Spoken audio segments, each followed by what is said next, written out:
আজকে আমি একটি গল্প বলবো। তার নাম হলো কুকুর ও বিড়াল। তো এক মহিলা ছিল যে খুব বাজে ছিল। সে নাকি পুরুষদেরকে গালি দিত এবং পুরুষদেরকে টর্চার করত।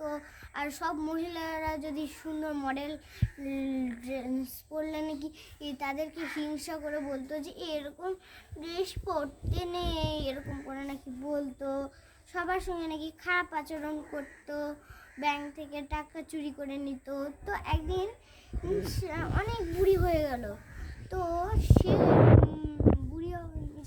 বুড়ি অবস্থায় এরকম করে হাঁটছিল আর দেখলো যে ওখানে নাকি একটা কুকুর আছে যার একটা পা নাকি ভাঙা এবং তিনটা পা দিয়ে এরকম করে হাঁটছে।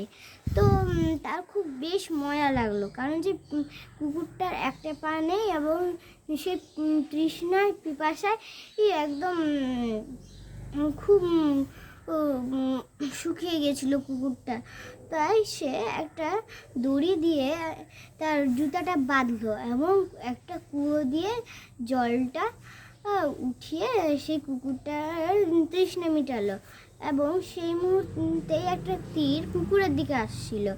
তো সেই মহিলাটা তার পিছনে চলে গেল আর সেই কুকুরটাকে বাঁচিয়ে নিল, আর নিজেও সে মারা গেল, কুকুরটা এবং সেই বুড়ো মহিলাটা।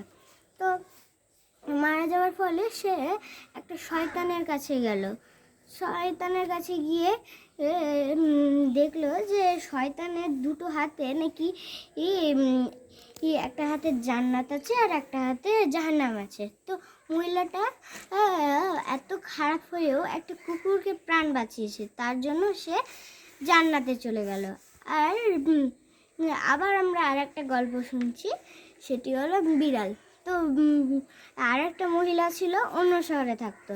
সেও নাকি একই রকম করে সবাইকেই টর্চার করে, সবাইকেই হিংসা করতো, তার বন্ধুদেরকে খালি হিংসা করতো এবং বলতো যে তোরা আর কোনো জন্য মানুষ হবি না, এরকম করে বলতো।